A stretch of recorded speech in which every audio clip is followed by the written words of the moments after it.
भौतिक जगत एवं मापन, फिजिकल वर्ल्ड एंड मेजरमेंट। तो अब हम देखेंगे इस physical world and measurement chapter के बारे में, जो कि 11th क्लास का चैप्टर है। भौतिक राशियाँ, भौतिक राशियाँ मतलब फिजिकल क्वांटिटीज़, ठीक है, जिन्हें जिन्हें मापा जा सके, ऐसी क्वांटिटीज़ जिन्हें मापा जा सके उन्हें भौतिक राशियाँ कहते हैं। ऐसी राशियाँ जो भौतिकी के नियमों को समझने में प्रयुक्त होती हैं, भौतिक राशियाँ कहलाती हैं। तो ऐसी राशियाँ जिन्हें मापा जा सके वो भौतिक राशियाँ कहलाती हैं, और जिन्हें मापा जा सके वो राशियाँ कहलाती हैं। और ऐसी राशियाँ जो भौतिकी के नियमों को समझने में प्रयुक्त होती हैं वो भौतिक राशियाँ कहलाती हैं। किसी भौतिक राशि को दर्शाने के लिए न्यूनतम 2 कारकों की आवश्यकता होती है। मतलब कोई भी भौतिक राशि है ना, उसको दर्शाने के लिए कम से कम 2 कारकों की आवश्यकता होती है, ठीक है। तो फिजिकल क्वांटिटी को दर्शाने के लिए हमें किन्हीं 2 कारक कौन से हैं? आंकिक मान और मात्रक मान। आंकिक मान और मात्रक, मतलब आंकिक मान और मात्रक। तो इस आंकिक मान का मतलब होता है न्यूमेरिकल वैल्यू, और एक होता है यूनिट। तो जैसे इसका एग्जांपल है कि जैसे द्रव्यमान है, मास है, तो मास को हम बोलते हैं 80 kg। तो द्रव्यमान जो है वो एक भौतिक राशि है, यानी कि एक फिजिकल क्वांटिटी है, जिसको हमने रिप्रेजेंट किया है अंकिक मान, न्यूमेरिकल, मतलब किसी भौतिक राशि को दर्शाने यानी रिप्रेजेंट करने के लिए न्यूनतम 2 राशियाँ। तो यहाँ पे भी इसी तरीके से एक तो अंकिक मान है और एक मात्रक है, यानी कि न्यूमेरिकल वैल्यू और एक यूनिट होती है। तो यूनिट जो है वो केजी और मीटर वगैरह इस तरीके से होती हैं। तो अब जो भौतिक क्वांटिटी, जो भौतिक राशियाँ या फिजिकल क्वांटिटी होती है, उसको रिप्रेजेंट किया जाता है NU के फॉर्मूले से, जो कि हमने देख लिया है कि ये जो क्वांटिटी है इसके अंदर मतलब कि ये कांस्टेंट होती है, ये कभी चेंज नहीं होती है, भौतिक राशि कांस्टेंट होती है, ठीक है। तो और जो अगर ये कांस्टेंट है तो फिर NU is equal to constant है, NU is equal to constant. तो N की वैल्यू कितनी आ जाएगी? कांस्टेंट अपॉन U, यानी कि जो भी जो N है, यानी कि जो वैल्यू आई है 80 या कुछ भी, तो जो न्यूमेरिकल वैल्यू होती है वो इन्वर्सली प्रोपोर्शनल होती है यूनिट के, ठीक है। तो वो यूनिट के इन्वर्सली प्रोपोर्शनल होती है, मतलब जब N कम होगा तो इसका मतलब उसकी जो न्यूमेरिकल वैल्यू है अगर कम होती है, मतलब उसकी यूनिट ज़्यादा होती है, यानी कि वो मात्रक है यानी यूनिट है वो ज़्यादा हो जाती है। और जब N बढ़ता है तो U की वैल्यू कम हो जाती है। तो किसी भौतिक राशि का अंकिक मान उसके मात्रक के व्युत्क्रमानुपाती होता है। तो किसी भी भौतिक राशि यानी फिजिकल क्वांटिटी का जो उसका अंकिक मान होता है, यानी कि न्यूमेरिकल वैल्यू होती है, वो उसके जो मात्रक होता है यानी कि यूनिट जो होती है उसके, जैसे कि केजी और मीटर के इन्वर्सली प्रोपोर्शनल होता है।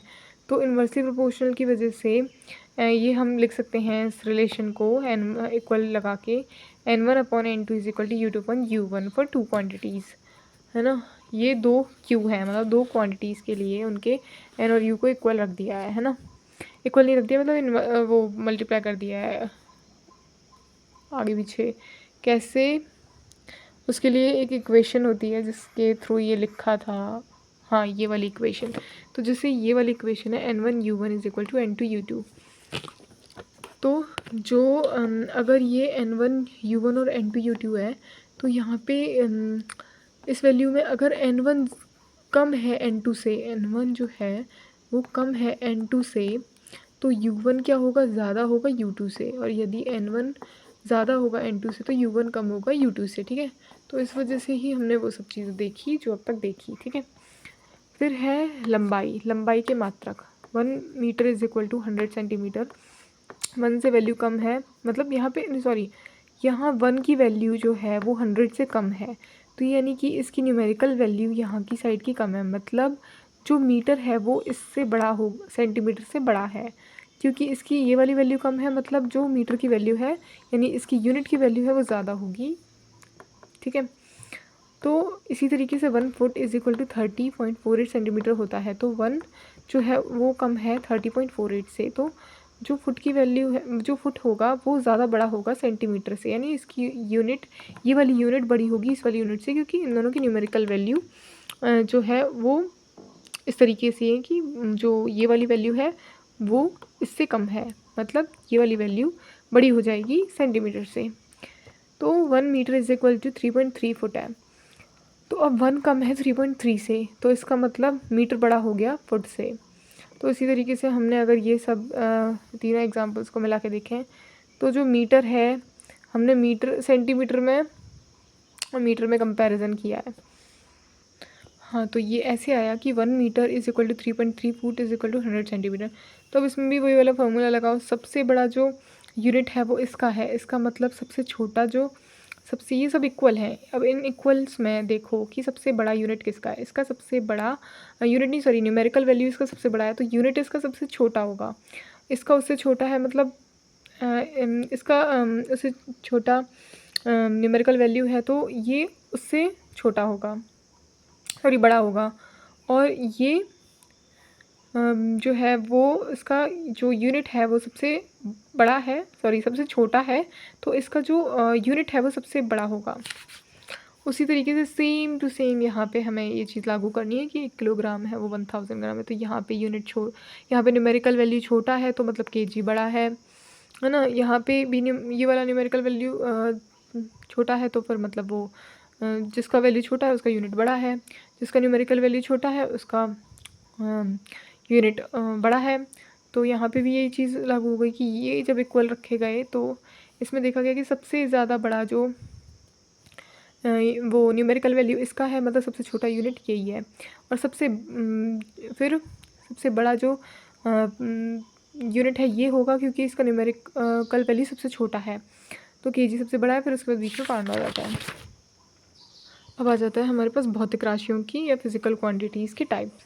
तो एक है निर्भरता के आधार पे, है ना, एक है मान परिवर्तन के आधार पे, है ना, और तीसरा दिशा के आधार पे, है ना, और चौथा विमा के आधार पे। मतलब निर्भरता यानी कि on the basis of dependence, है ना।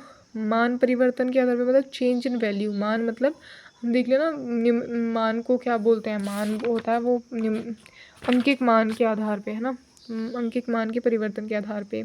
चेंज इन वैल्यू दिशा के आधार पे, चेंज इन डायरेक्शन, और विमा के आधार पे मतलब चेंज इन डायमेंशन के आधार पे। तो जब निर्भरता चेंज हो रही है मतलब एक है फंडामेंटल से वो ड्राइव्ड बन रही है, और वैल्यू मतलब चर यानी चर और अचर दो तरीके के होते हैं, और दिशा के आधार पे मतलब या तो वो स्केलर है, वेक्टर है, टेंसर है, और विमा के आधार पे यानी कि डायमेंशन कौन सा है, यानी कि विमीय है यानी डायमेंशनल है, या विमाहीन है यानी कि डायमेंशनलेस है। विमीय है यानी डायमेंशनल है, या विमाहीन है यानी डायमेंशनलेस है। तो फिजिकल क्वांटिटीज़ डायमेंशन वाली भी होती हैं, बिना डायमेंशन की भी होती हैं, यानी कि विमीय भी होती हैं और विमाहीन भी होती हैं। डायरेक्शन के बेसिस पे देखा जाए तो स्केलर भी होती है यानी आदिश, और सदिश भी होती है यानी कि वेक्टर भी होती हैं, या प्रदिश टेंसर भी हो सकती हैं। अगर हम मान परिवर्तन के ऊपर देखा जाए तो मान वेरिएबल भी हो सकता है यानी चर हो सकता है, अचर भी हो सकता है, वेरिएबल भी हो सकता है।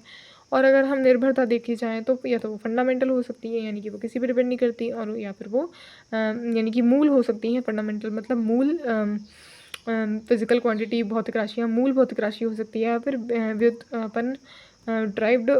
व्युत्पन्न भौतिक राशि हो सकती है। ठीक है।